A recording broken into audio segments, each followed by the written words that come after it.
Some nights laughter isn't loud enough to drown out the silence lurking behind the door.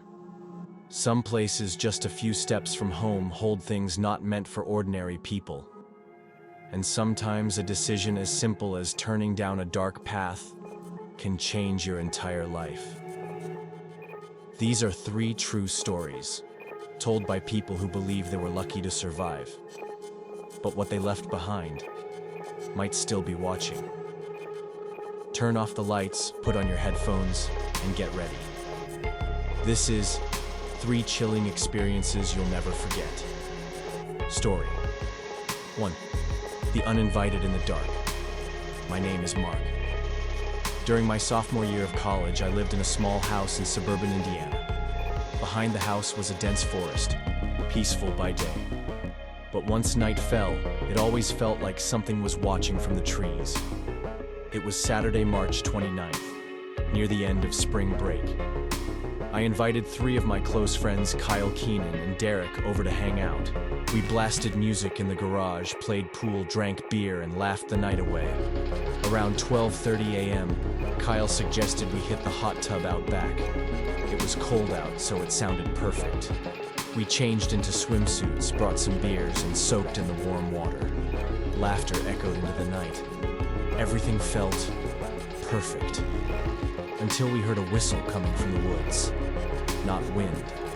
It had rhythm like someone signaling. We all went quiet. Keenan nervously joked it was just a branch snap. We tried to ignore it. But 10 minutes later, a man stepped out from the trees and walked straight toward the deck.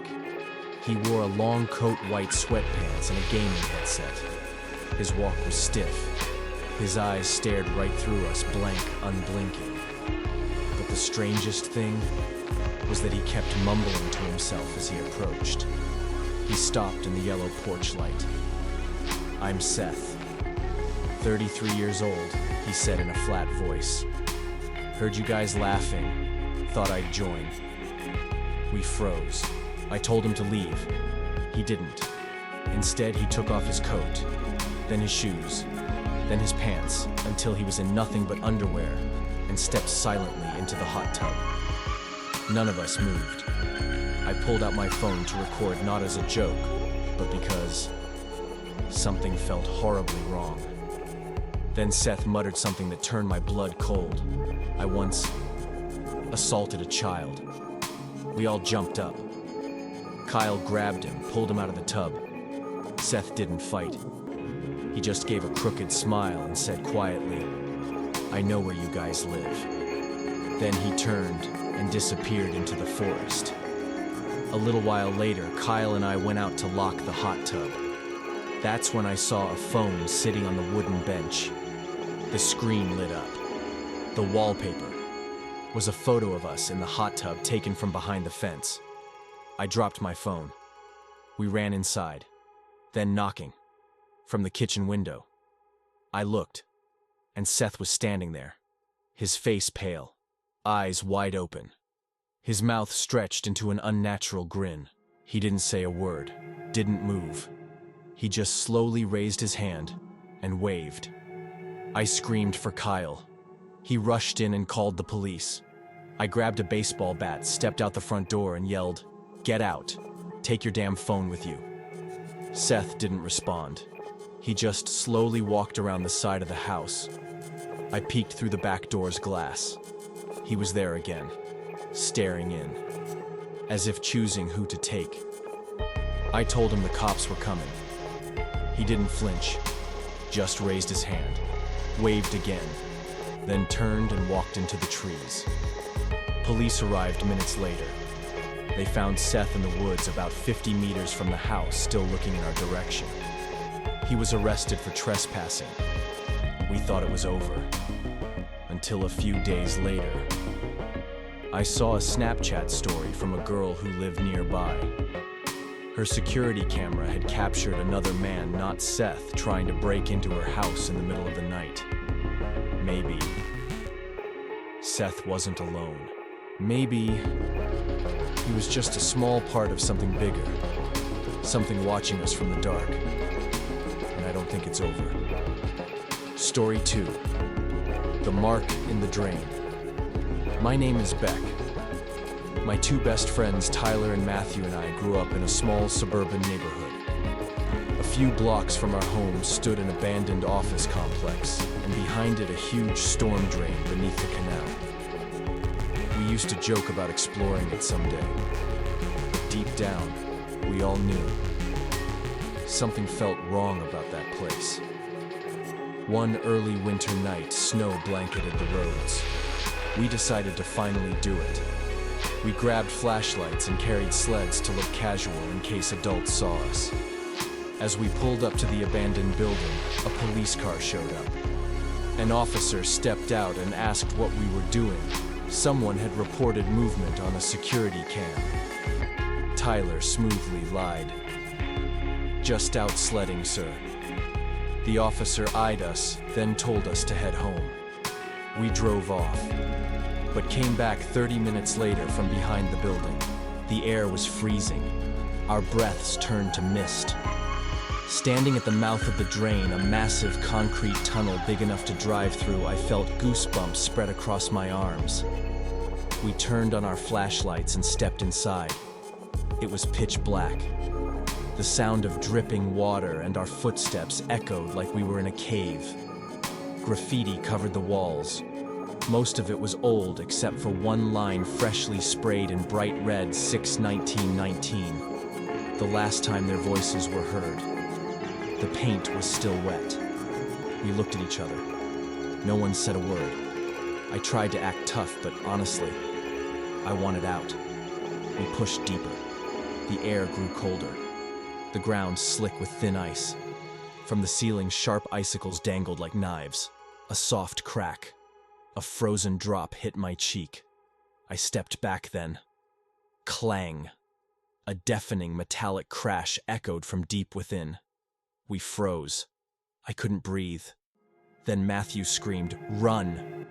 We bolted, slipping, stumbling, crashing into each other in blind panic.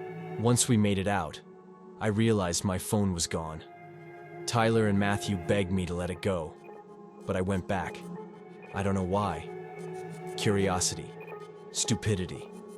We went in again, but this time, something had changed. The air felt heavier. Our lights flickered. It felt like something was watching from the walls.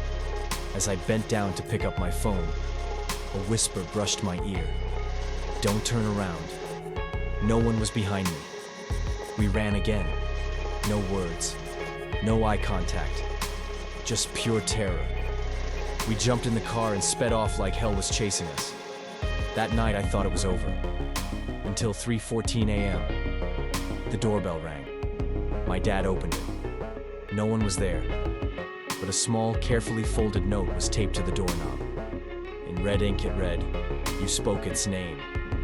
I don't know what it is, but since that night, I hear water dripping in the bathroom even when the faucet's off. And sometimes, I feel someone standing behind me in the mirror." Story 3. The Sound in the Woods. My name is Ryan. In 2022, I took a construction contract in a remote northern region. While co-workers partied on weekends, I preferred solitude, camping alone in the woods to clear my mind. That Friday, I left the lodging area at dusk with food, a tent, fire starter, and some essentials. The trail was just 5 minutes from my cabin. About half an hour in, I noticed smoke drifting through the trees. Curious, I turned off the path. In a forest clearing, I found something strange. Dozens of shopping carts hanging from trees by ropes, some twisted into spiral shapes. In the center, a fire pit with an antique iron duck sitting atop. Inside the duck's back, a scorched, melted baby doll, arms raised like it was screaming. I stepped back, snapped some photos, but the more I looked, the tighter my chest became. I hiked a few kilometers away to set up camp.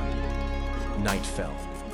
I grilled some meat, listened to a true crime podcast, and dozed off. Around 4 a.m., I jolted awake. A whistle. Slow, rhythmic, not wind. Then footsteps soft circling the tent. I froze. couldn't move, barely breathed. Then suddenly my body unlocked. I jumped up, threw on my shoes, unzipped the tent, and realized the footsteps were coming from the exit of the trail. I had no choice. I ran deeper into the woods, heart pounding. Behind me, uneven footsteps. Not one, two, maybe three. I dove behind a bush, laid flat, held my breath. Eventually, the sounds faded. I stayed still. 30 minutes later, I crawled out. Navigated by tree shapes until I saw light from the path. Then I ran. Didn't stop. Straight back to base. The next morning, I reported what happened. Police took the photos and went silent. 2 weeks later, I got a package. No return address. Inside was a photo of my tent taken from a distance on the same night. I don't know what I encountered. A ritual cult outcasts. I only know one thing: if your instincts tell you to leave, listen. I almost didn't live to tell this story. Each story ended with something unresolved. A strange sign, a sound still echoing in the dark, or a stare you can't explain. We tell ourselves it's coincidence, a prank, just the wind. But the truth is, you'll never really know. If you've had a true terrifying experience, especially with photos, videos, or recordings, send it to my email. And if you haven't turned on notifications yet, you should now. You don't want to miss the next story. Trust me.